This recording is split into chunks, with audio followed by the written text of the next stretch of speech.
50 બીમારીને ભગાડે તેવું આજે બીજોરાનું શરબત બનાવીએ છીએ। અને આ શરબત તો તમને એસિડિટી થઈ હોય ને એમાં પણ ખૂબ જ કામનું છે। તો અહીંયા આપણે એક બીજોરું લઈ લીધું છે અને આને બીજોરું કહેવાય। આ ગામડામાં બહુ મળી રહી છે અને કદાચ મળતું જ હશે, તમારી સિટીમાં આને શું કહે છે એ પણ મને કહેજો।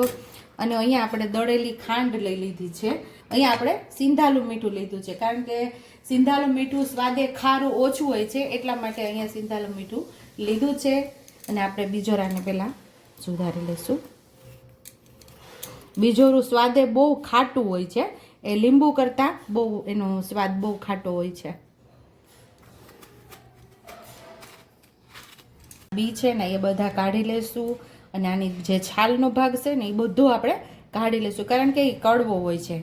તો આપણે જાડી જાડી છાલ આપણે ઉખેડી લઈશું સાઈડ નથી આવી રીતે।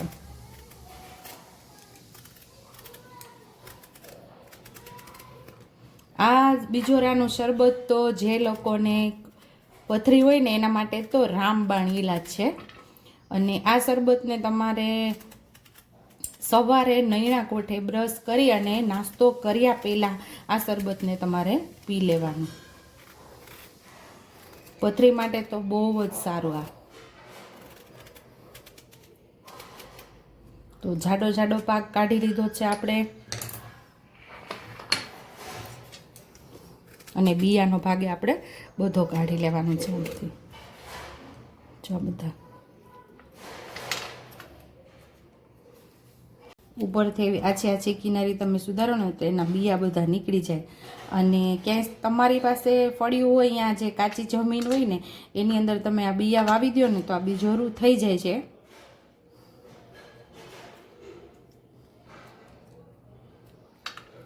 બધા બિયા આપણે કાઢી નાખ્યા છે।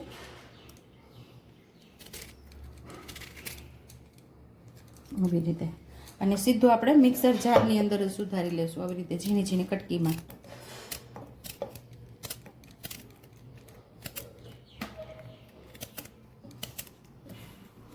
તો અહીંયા આપણે આખા બીજોરાને સુધારી લીધું છે। જો અહીંયા બીયો છે ને બધા બિયાનો ભાગ કાઢી લીધો છે, બધા બી કાઢી લીધા છે અને આવો જાડો જાડો છાલનો ભાગ કાઢી લીધો છે, કારણ કે આ જે ભાગ છે ને એ કડછો હોય છે। તો આ ભાગ વધારે નાખશો ને તો એનો ટેસ્ટ થોડો કડવો આવશે। અને આ બધું અંદરનો પલ્પનો ગર્ભનો ભાગ હતો ને બધો સુધારી લીધો છે, એ એકદમ ખાટો હોય છે। તો લીંબુના સ્વાદથી આ થોડું વધારે ખાટું હોય છે। તો હવે આપણે આની અંદર 2 થી 2.5 કપ જેટલું પાણી ઉમેરશું અને સરસ આપણે આનો પલ્પ તૈયાર કરી લઈશું। હવે આપણે એને બંધ કરી દીધું છે અને હવે આપણે આનું જ્યુસ તૈયાર કરી લઈશું। સરસ મિક્સર જારની અંદર આપણે પીસી લીધું છે, એટલે કે જ્યુસ તૈયાર કરી લીધું છે। એક મોટો આપણે ગળણો લઈ લીધો છે, એની અંદર આપણે ગાળી લેવાનું છે।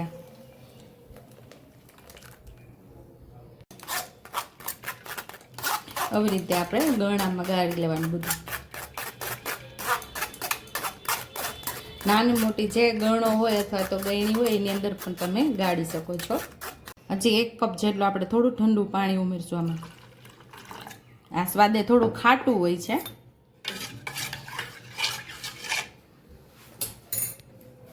એક ગ્લાસની અંદર આપણે થોડી આપણે ખાંડ ઉમેરી દઈશું આમાં વધારે, અને એની અંદર આપણે જ્યુસ જે તૈયાર કરેલું એ ઉમેરી દઈશું।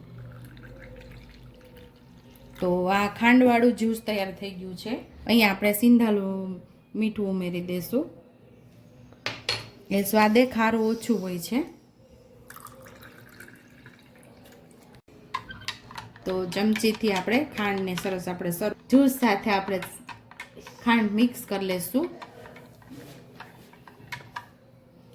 એવી જ રીતે મીઠું પણ મિક્સ કરી લઈશું આપણે।